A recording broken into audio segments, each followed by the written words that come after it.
Hola, ¿qué tal amigos de la institución educativa Enrico Fermi? Soy Alexander Armasta Rivera y el día de hoy vamos a trabajar el curso de literatura. Así que te pido que me prestes muchísima atención porque ya vamos a empezar.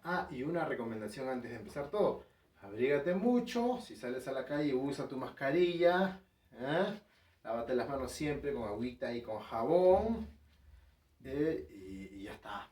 Trata de evitar contactarte con muchas personas porque esto del coronavirus está cada vez un poquito peor en nuestra ciudad, ¿no? Pero ya va a pasar y muy seguramente al siguiente año nos veremos las caras en el colegio, obviamente. Y ya todo esto pasará, ¿sí? Lo guardarás como una gran anécdota el hecho de estudiar un año de manera virtual y que hemos aprendido mucho seguramente, ¿ya? Así es que empezamos el curso de literatura y el tema del día de hoy que hemos preparado para todos ustedes es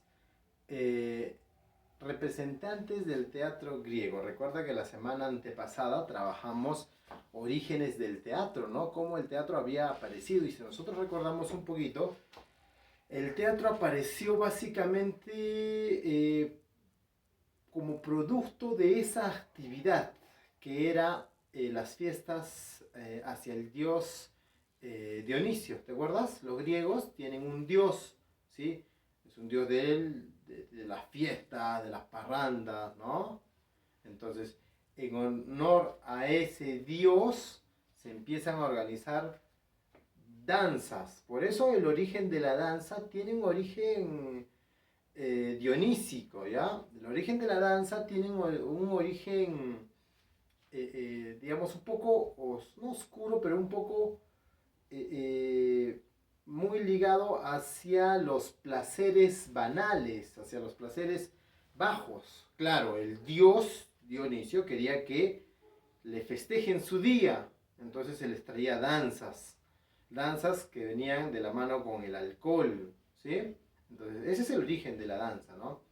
Entonces, a este proceso en que le bailan al dios Dionisio, a algunos no solo les bastó bailar, sino también empezaron a recitarle poemas mientras bailaban. Entonces ya no era solo danza, sino eran poemas hablados.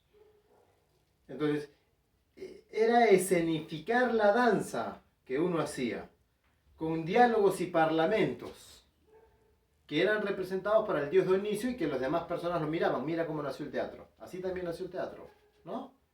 Es decir, ya no es danza solo bailar, sino es danza más escenificación, más un diálogo para un público. Ya está, teatro. Ya está. Así también nació el teatro. Y luego se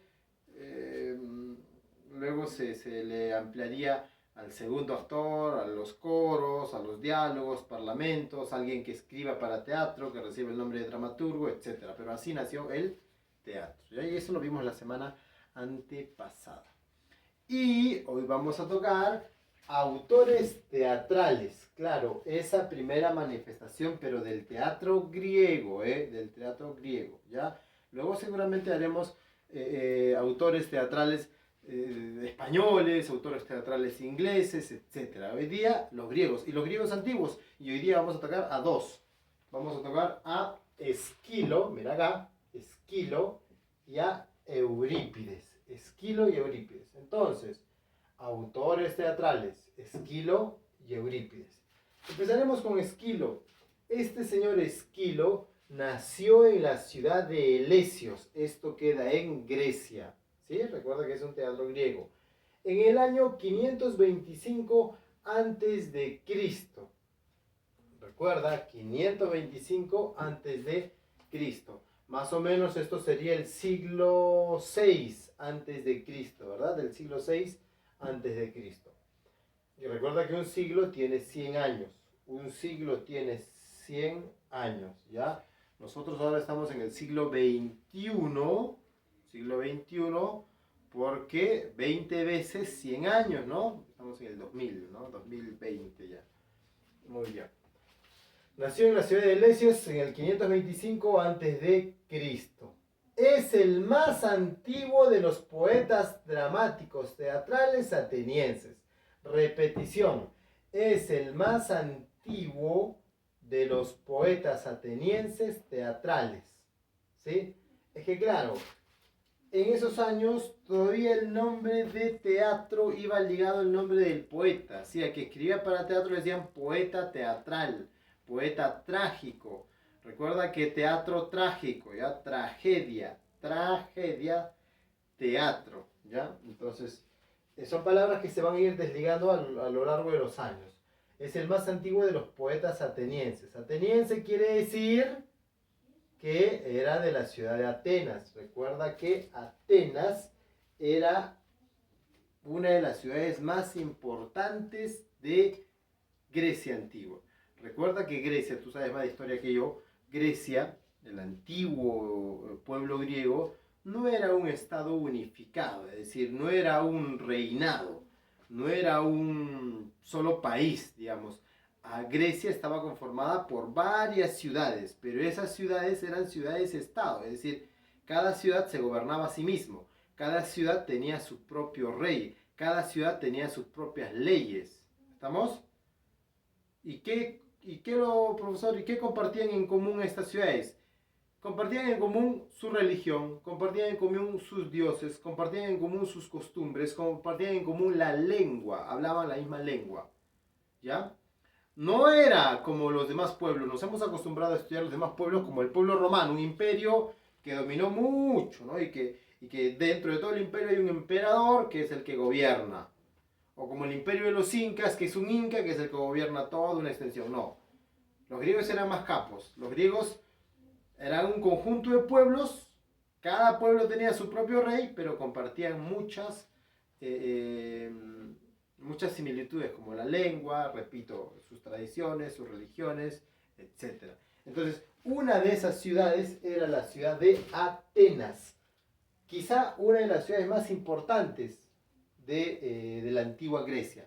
Una de las ciudades más importantes, Atenas. ¿Ya? Otra de las ciudades muy importantes era, por ejemplo, Tebas.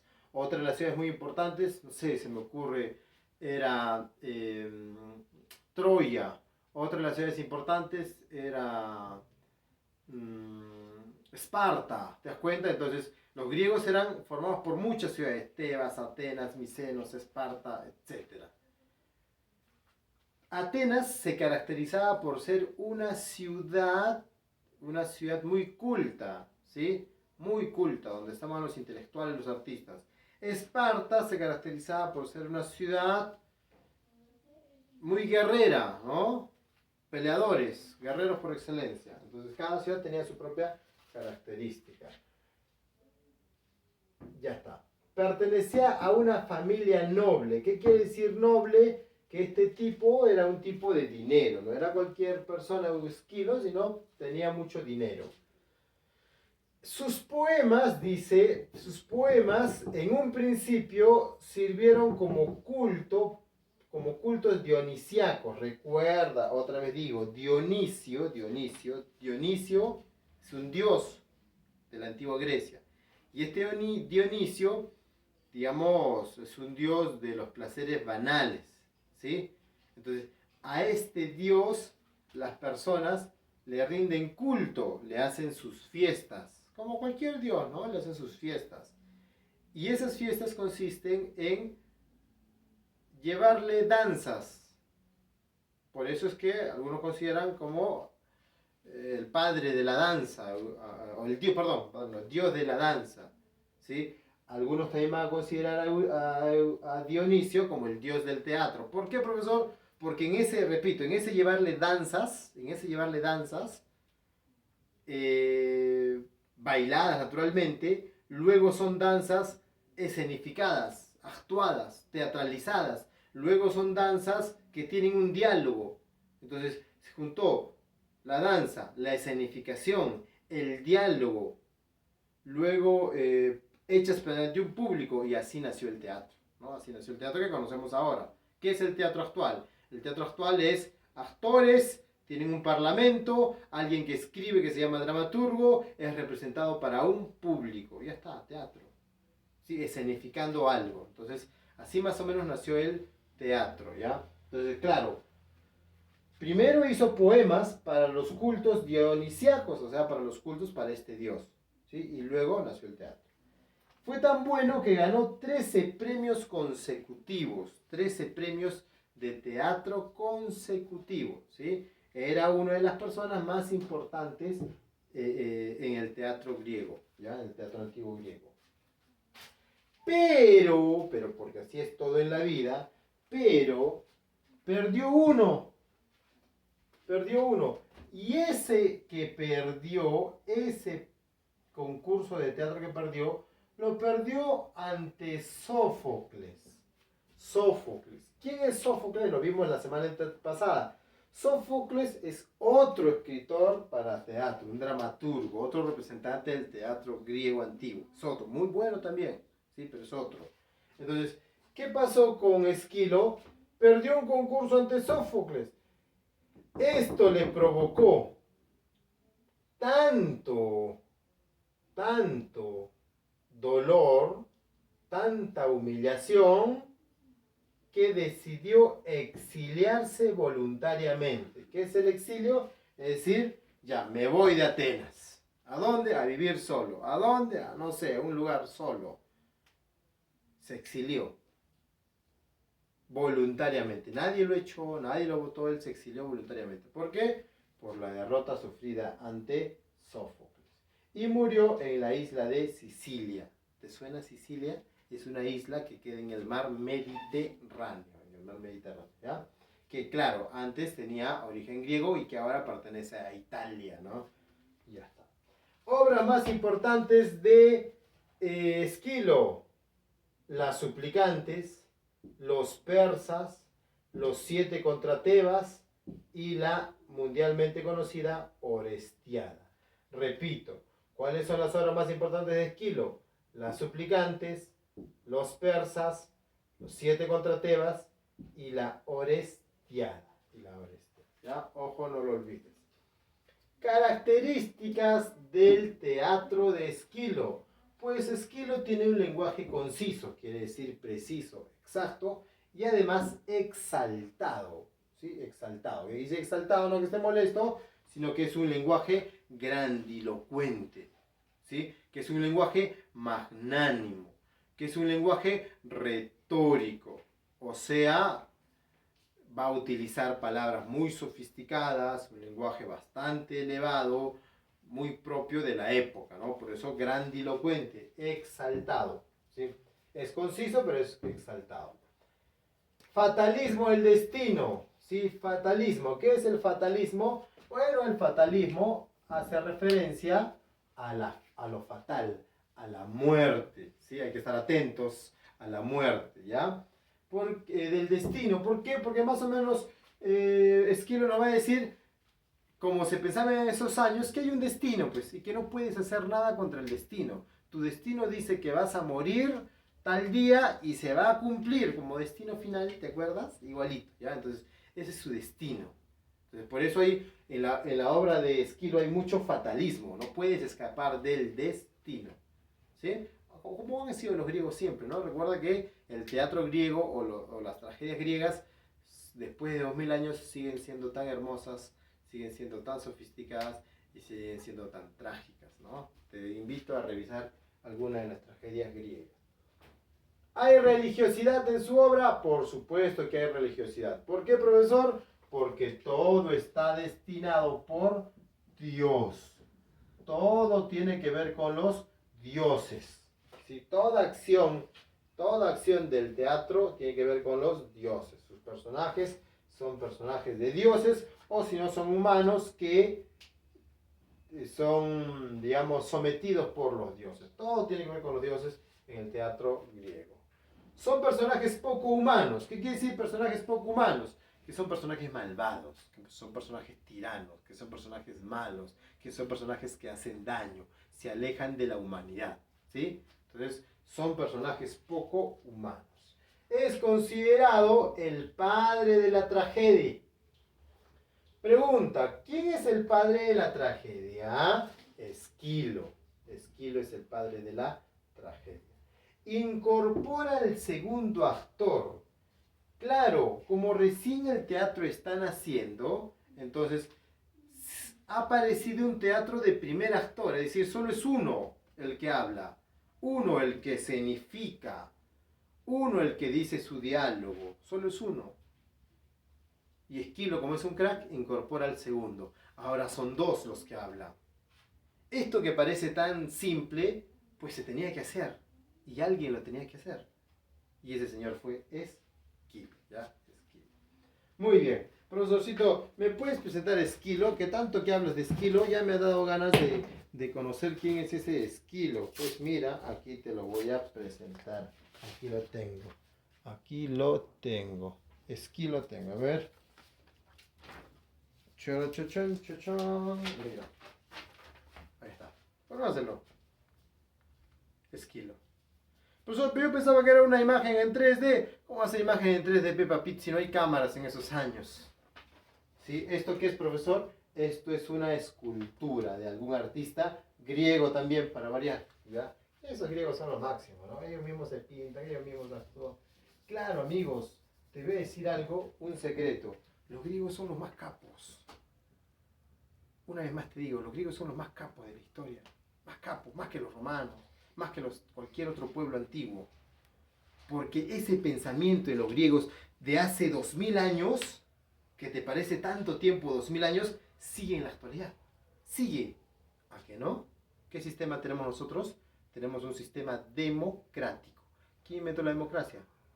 Los griegos. Los griegos hicieron como este modelo que tenemos ahora, que parece tan novedoso y moderno. No, los griegos lo hicieron.